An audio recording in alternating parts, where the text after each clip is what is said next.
Start में हम Deadpool को देखते हैं जो कि काफी सैड अपने अपार्टमेंट में बैठा होता है। वो अपने अपार्टमेंट को आग लगा देता है क्योंकि वो जिंदा नहीं रहना चाहता था और सुसाइड कर रहा था। अब हमें पास्ट का सीन दिखाया जाता है कि डेडपूल सुसाइड क्यों करना चाह रहा था। हमें एक फाइटिंग सीन दिखाया जाता है जिसमें डेडपूल अपने कुछ दुश्मनों से लड़ रहा होता है जो कि काफी बुरे लोग होते हैं, लेकिन उनमें से एक आदमी वहाँ से भाग जाता है। तो डेडपूल कहता है कि इसको तो मैं बाद में देख लूंगा, पहले मुझे वेनेसा से मिलना है, क्योंकि इन दोनों को एक साथ रहते हुए पूरे 2 साल हो चुके थे और इसने उसको विश करना था। लेकिन जब डेडपूल घर जाता है तो वहाँ पर वही आदमी आ जाता है जो कि वहाँ से भाग गया था। वो यहाँ वेनेसा को मार डालता है। जब डेडपूल ये देखता है तो उसे काफी दुख होता है। वो उस आदमी के पास जाता है और उसे ट्रक के नीचे देकर मार देता है। फिर वो वापस वेनेसा के पास आता है। वो काफी उदास होकर कहता है कि मेरी वजह से ही तुम मरी, मैं तुम्हारी मौत का बदला जरूर लूंगा। नो डाउट वो आखिरी आदमी को भी मार चुका था, लेकिन वो उन सब लोगों को खत्म करना चाहता था जो उसके लिए बुरे थे, जो किसी की बिना वजह जान लेते हैं, बिना किसी रीजन के। उसे वेनेसा की बहुत याद आया करती थी और वो कई तरह से अपनी जान लेने की कोशिश करता था। कभी वो बिल्डिंग से नीचे जंप लगा देता, कभी उसके अंदर रोड्स घुस जाती,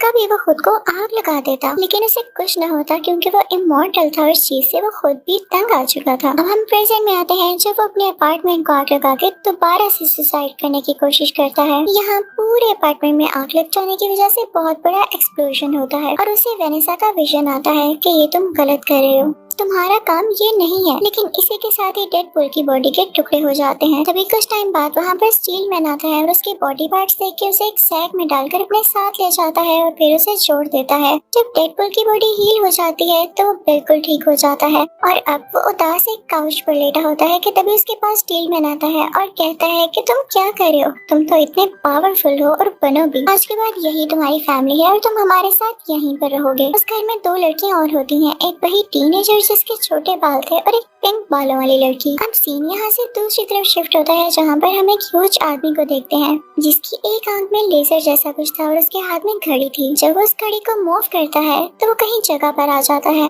वहाँ खड़े वो 2 आदमियों से पूछता है कि ये कौन सा साल है, मैं किस ईयर में हूँ। लेकिन इससे पहले कि वो आदमी कोई जवाब देते वो उनको मार कर उनकी गाड़ी लेकर वहाँ से चला जाता है। अब सीन दोबारा से वहाँ शिफ्ट होता है जहाँ पर वो चारों रह रहे थे, यानी डेडपूल, स्टील मैन, पिंक बालों वाली लड़की और वो टीनेजर। ये सब अपनी टीम को एक्स मैन की टीम कह रहे होते हैं। अब टीनेजर स्टील मैन से कह रही होती है कि आपको बहुत ट्रस्ट है ना डेडपूल पर, मुझे तो डेडपूल बिल्कुल भी कंसिस्टेंट नहीं लगता है, ये कुछ भी ठीक से डिसाइड नहीं कर पाता, कभी सुसाइड करने की ट्राई करता है और कभी कुछ ज्यादा इमोशनल हो जाता है। तो डेडपूल फौरन से बोल पड़ता है कि तुम लोग परेशान नहीं हो, मैं खुद को ठीक करूंगा, मैं जितने दिन इस घर में रहा मैंने बहुत कुछ सीखा और हम बहुत अच्छी एक्समैन टीम बनेंगे। ये बात सुनकर सारे काफी खुश हो जाते हैं। स्टील मैन उसे अप्रिशिएट करता है और कहता है मुझे खुशी है मैं तुम्हें यहाँ लेकर आया। अब सीन चेंज होता है एक म्यूटेंट स्कूल की तरफ। वहाँ पर कुछ ऐसे बच्चे थे जिनमें कुछ ज्यादा एबिलिटीज थी जो कि इंसानों में नहीं होती, वो बच्चे म्यूटेंट्स थे। अब उस स्कूल का प्रिंसिपल जो कि ग्लासेस वाला आदमी होता है उन सब बच्चों से कह रहा होता है कि ठीक है मैं जानता हूँ तुम लोगों में एबिलिटीज हैं, लेकिन तुम लोगों ने इसको दुनिया के सामने शो नहीं करना और इन पर कंट्रोल रखना है। अब प्रिंसिपल उनमें से एक हेल्दी बच्चे को सामने स्टेज पर लाता है और सब बच्चों के सामने उसे टॉर्चर करने लगता है। बच्चों से कहता है कि अगर अपनी एबिलिटीज को कंट्रोल ना किया तो आप लोगों के साथ भी यही किया जाएगा, ताकि आप ये सीख लें कि कंट्रोल कैसे किया जाता है। पता नहीं कैसा स्कूल था ये। तभी हम उस घर को देखते हैं जहाँ पर वो चारों यानी एक्समैन टीम रह रही थी। तभी स्टील मैन डेडपूल के पास आता है और उसे कहता है कि एक मसला हो गया है और हमें उस जगह पर जाना है। अब जहाँ मसला हुआ था वो उसी म्यूटेंट स्कूल के बाहर वाला हिस्सा था, जहाँ पर वो हेल्दी बच्चा टॉर्चर किए जाने की वजह से काफी तंग आ चुका था और बाहर आकर 2 पुलिस कार्स को डैमेज कर चुका था। उसकी एबिलिटी थी कि वो हाथों से आग फेंक सकता था। अब जनाब वहाँ पर ये एक्समैन टीम भी पहुँच जाती है और उस बच्चे को आराम से रोकने की कोशिश करती है, लेकिन वो बच्चा डेडपूल पर और उन लोगों पर अटैक कर देता है, जिसके बाद पुलिस इसके गले में एक डिवाइस डाल देती है। उसी टाइम वेड यानी डेडपूल नोट करता है कि उसकी गर्दन पर कोई निशान है, यानी ये बच्चा ऐसे ही एग्रेसिव नहीं हुआ, इसके साथ जरूर कोई जुल्म हुआ है। तो डेडपूल भी स्कूल के बाकी स्टाफ पर अटैक कर देता है, जिसकी वजह से पुलिस उसके गले में भी वो डिवाइस डाल देती है। इनफैक्ट ये ऐसी डिवाइस थी जो किसी की भी सुपर एबिलिटीज को कंट्रोल में कर सकती थी। जिसके गले में भी डिवाइस होती वो अपनी एबिलिटीज को ठीक से यूज ही न कर पाता। और सबसे बड़ी बात ये डिवाइस खुद से उतर भी नहीं सकती थी। अब यहाँ पे उस हेल्दी बच्चे को और डेडपुल को एक साथ उधर म्यूटेंट सेल में लेकर जाया जाता है। यहाँ पर और भी लोगों को पकड़ कर लेकर आया गया था और उन्हें सूट भी पहनाया जाता है जैसे क्रिमिनल्स का हो। अचानक से वेट यानी डेडपुल को दर्द होने लगती है, क्योंकि जब तक उसकी एबिलिटीज उसके पास थी उसे अपनी कैंसर की डिजीज फील ही ना हुई, लेकिन क्योंकि उसके गले में डिवाइस थी और उसकी एबिलिटीज उसके पास नहीं थी तो उसे काफी दर्द हो रहा था, क्योंकि उसका कैंसर वापस आ रहा था। तो वो हेल्दी बच्चा बोलता है कि ये हमारी गलती है कि हम अपने लिए स्टेप नहीं लेते। अच्छा खासा मैंने स्टेप लिया, लेकिन पुलिस ने आके वहाँ सब कुछ खराब कर दिया। वो लोग जानते ही नहीं कि स्कूल का प्रिंसिपल कितना बुरा आदमी है। उसने मुझे इतना मारा, इतना टॉर्चर किया, और जैसे ही मैं इस सेल से निकलूंगा मैं उसे मार डालूंगा। और इसके बाद वो दोनों खाना खाने लगते हैं। तभी वहाँ पर वो अजीब आदमी आ जाता है जो कि लोगों से ईयर का पूछ रहा था और उसकी आंख में कुछ चमक रहा था।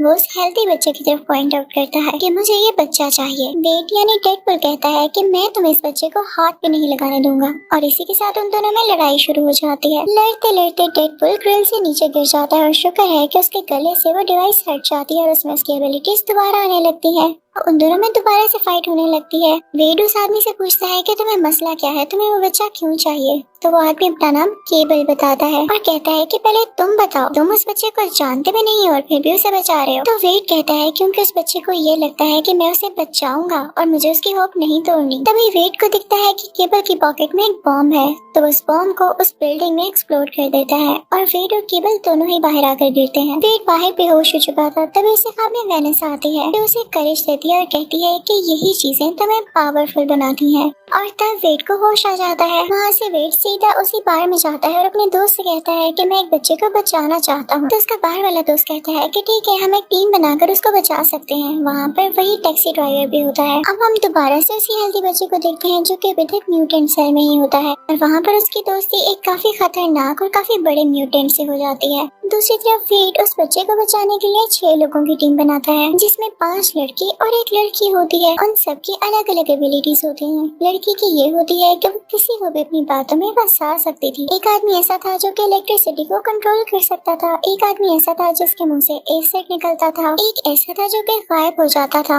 यानी इनविजिबल। एक ऐसा था जो कि इस दुनिया से नहीं था और उसमें एबिलिटीज भी इस दुनिया की नहीं थी। और एक मूंछों वाला आदमी जिसके पास कोई एबिलिटी नहीं थी, तो उसे सिर्फ फॉर्मेलिटी के लिए रख लिया गया था। दूसरी तरफ हम केबल को देखते हैं। वो वेड के बाहर वाले दोस्त को किडनैप कर लेता है और उससे पूछता है कि मुझे बताओ कि वो म्यूटेंट बच्चा कहाँ पर है। साथ ही साथ वेड चाहता क्या है। तो वेड का वो बाहर वाला दोस्त काफी डर जाता है और उसे सब कुछ बता देता है, और ये भी कि वेड के क्या प्लान्स हैं। अब वेड को खबर होती है कि उस म्यूटेंट बच्चे को किसी दूसरे सेल में शिफ्ट कर रहे हैं, तो इसके पास अच्छा मौका था उस बच्चे को बचाने के लिए। तो अपनी सारी टीम को पैराशूट्स पर लेकर उड़ता है और उन पुलिस कार्स का पीछा करने लगता है जिसके अंदर वो म्यूटेंट बच्चा था। उस टीम में से सिर्फ एक ही लड़की होती है, वही कर्ली बालों वाली लड़की, जो कि पुलिस की कार में बैठ जाती है। अब बाकी लोग भी उस कार के अंदर जाना चाहते थे, लेकिन उनसे पहले ही केबल अंदर चला जाता है और उस कर्ली बालों वाली लड़की से लड़ाई करने लगता है। लेकिन तभी वहाँ पर डेडपुल भी आता है जो कि अपनी साथी को बचा लेता है। इतनी देर में उस म्यूटेंट बच्चे ने अपना ग्लास चैम्बर खोल लिया होता है और साथ ही साथ वो उस म्यूटेंट को भी बचा लेता है जो कि काफी जायंट था, उससे दोस्ती कर ली थी उसने। और म्यूटेंट बच्चा जैसे ही डेडपुल को देखता है तो कहता है कि जब मुझे बचाने का टाइम आया तो तुम वहाँ से भाग गए और अब आ गए हो। अब ये मेरा अच्छा दोस्त बन चुका है। उस जायंट म्यूटेंट की तरफ इशारा करता है और इसके बाद वो जायंट म्यूटेंट डेडपुल की बॉडी के 2 हिस्से कर देता है और फिर वो बच्चा उस जायंट म्यूटेंट को अपने साथ लेके चला जाता है। उसके बाद कर्ली बालों वाली लड़की आती है और वेड यानी डेडपुल के दोनों हिस्सों को अपने साथ लेकर चली जाती है। अब वेड को घर ले जाया जाता है। यहाँ पर वो बूढ़ी औरत भी होती है और यहाँ पर वेड काफी फनी लग रहा होता है क्योंकि उसकी टांगे रीग्रो कर रही होती हैं जैसे किसी बेबी की हो। वो वेट कर रहा होता है कि कब उसकी टांगे ठीक हो और कब वो उस बच्चे को बचाने जाए। तभी वहाँ पर केबल आ जाता है और उससे आराम से बात करता है। कहता है कि मैं तुम्हें अपने सारे कंसर्न्स बताता हूँ, मैं क्यों नहीं उस बच्चे को बचाना चाहता और तुम्हारी सोच भी गलत है जो तुम सोच रहे हो कि अभी भी तुम उस बच्चे को बचाना चाहोगे। अगर मैं तुम्हें बताऊँ कि मैं इस बच्चे को क्यों नहीं बचाना चाहता तो सुनो, मैं फ्यूचर से आया हूँ, मेरी एक छोटी सी बेटी है और एक बहुत अच्छी वाइफ है। अब ये बच्चा बड़ा होकर मर्डरर बनेगा और मेरी फैमिली को मार डालेगा। अभी भी वो स्कूल के प्रिंसिपल को मारने जा रहा है और क्या तुम्हें नहीं लगता कि इसके बाद उसे मर्डर्स करने की आदत हो जाएगी? मैं सब जानता हूँ कि उसने क्या करना है बड़े होकर, लेकिन अब मसला है मैं तुम्हारी हेल्प के लिए क्यों आया हूँ, क्योंकि पहले वो अकेला था और मैं अकेला ही उसे पकड़ सकता था, लेकिन अब उसके साथ वो जायंट म्यूटेंट है और मुझे तुम्हारी जरूरत है क्योंकि तुम ही उसे हरा सकते हो। मैं मानता हूँ कि तुम काफी स्ट्रॉन्ग हो। तो डेडपूल कहता है कि ठीक है तुम्हारे साथ आऊंगा, लेकिन मुझे प्रॉमिस करो कि तुम जाते ही उसे मारोगे नहीं बल्कि प्यार से समझाओगे। हो सकता है कि वो हमारी बात समझ ले। अब उन दोनों में डील हो जाती है और वो लोग वहाँ से जाने लगते हैं। अब वो लोग वहाँ से जाने लगते हैं तो रास्ते में फेट एक्समैन हाउस पे रुकता है जहाँ पे वो स्टील मैन होता है। वो उसे बुलाता है तो वो कहता है भाई तुम्हारे मसले खत्म नहीं होते, मैं नहीं आऊंगा। डेडपूल और केबल के साथ वो कर्ली बालों वाली लड़की भी होती है, लेकिन जब तक वो पहुँचते हैं तो इतनी देर में वो बच्चा और जायंट म्यूटेंट उस स्कूल के अंदर जा चुके होते हैं। वो बच्चा अंदर जाकर प्रिंसिपल को मारने ही वाला होता है कि तभी वो जायंट म्यूटेंट बाहर आकर और लोगों से मुकाबला करने लगता है, लेकिन वेट, केबल और वो कर्ली बालों वाली लड़की मिलकर भी उस जायंट म्यूटेंट का कुछ नहीं बिगाड़ पा रहे थे। अभी वहाँ पर स्टील मैन आ जाता है, यानी था वो भी दिल का अच्छा करना चाहता था वो मदद, लेकिन उसमें सेल्फ रिस्पेक्ट थोड़ी ज्यादा थी जो कि अच्छी बात भी है। वो आकर उस जायंट म्यूटेंट से लड़ने लगता है और कर्ली बालों वाली बच्ची स्कूल के अंदर चली जाती है ताकि उस बच्चे को रोक सके। वो अंदर जाकर पहले तो सारे बच्चों को वहाँ से बाहर निकालती है। अब केबल और डेडपूल उस बच्चे के पास आते हैं। बाहर स्टील मैन के पास वो टीनेजर भी आ जाती है और वो दोनों मिलकर उस जायंट म्यूटेंट को मार डालते हैं। अब वो बच्चा प्रिंसिपल को अंदर मारने ही वाला था, तो ये देखते हुए केबल उस बच्चे को मारने लगता है, लेकिन डेडपूल उसे रोकता है कि तुमने कहा था कि हम इसे समझने का एक मौका जरूर देंगे, इसे एक चांस देंगे। अब डेडपूल उस हेल्दी बच्चे को समझाने लगता है कि देखो अगर तुम प्रिंसिपल को इसलिए मारे हो कि वो तुम लोगों को टॉर्चर करता है तो तुम भी उसे मारने के बाद एक मर्डरर बन जाओगे और कोई तुम्हें अच्छा नहीं समझेगा, तो उसमें और तुम में फर्क क्या रह जाएगा। इसी के साथ वो उस बच्चे की तरफ बढ़ता है और उसे कहता है कि मैं तुम्हें हमेशा से बचाना चाहता था,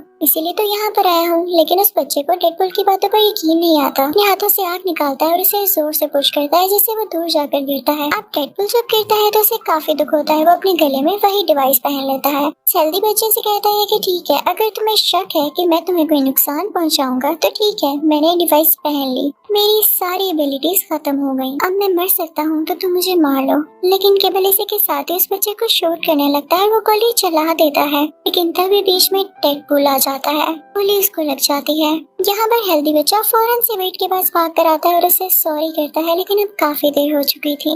अब क्योंकि वेट यानी डेडपूल के गले में डिवाइस थी तो उसके बॉडी पार्ट्स हील नहीं हो सकते थे और इसी के साथ वो मर जाता है। मरने से पहले वो सबसे कहता है कि अगर मुझसे कोई गलती हो गई हो तो माफ कर देना, मेरा तुम लोगों के साथ अच्छा टाइम गुजरा। मरने के बाद वो वेनेसा के पास पहुंच जाता है तो वेनेसा उसे गले से लगाकर कहती है कि तुम इतनी जल्दी आ गए, अभी तो दुनिया को तुम्हारी जरूरत थी, तुम वापस एक्समैन टीम में जाओ। उधर केबल को भी काफी दुख हो रहा होता है कि उसने क्या कर दिया। वो अपनी वॉच को मूव करने लगता है, इससे टाइम रिवर्स हो जाता है और ये उसके पास आखिरी चांस था जो कि उसने अपनी बीवी और बेटी से मिलने के लिए रखा था। वहीं पर आ जाता है जहाँ पर डेडपूल को गोली लगने वाली होती है। गोली उसे वहीं पर लगती है जहाँ पर उसकी पॉकेट में कॉइन होता है और लकीली वो बच जाता है। तो डेडपूल अब केबल से कहता है कि तुमने मेरी खातिर अपना आखिरी चांस क्यों जाया किया। तो केबल कहता है जैसे तुमने मेरी हेल्प की वैसे ही मैंने तुम्हारी हेल्प की, तुमने इस बच्चे को मर्डर करने से रोक लिया, इसका मतलब बड़ा होकर ये मेरी बेटी और मेरी बीवी का भी मर्डर नहीं करेगा, तो मेरी फैमिली सेफ है। मैं यहाँ कुछ देर इंतजार करूंगा और अपनी फैमिली के पास वापस चला जाऊंगा।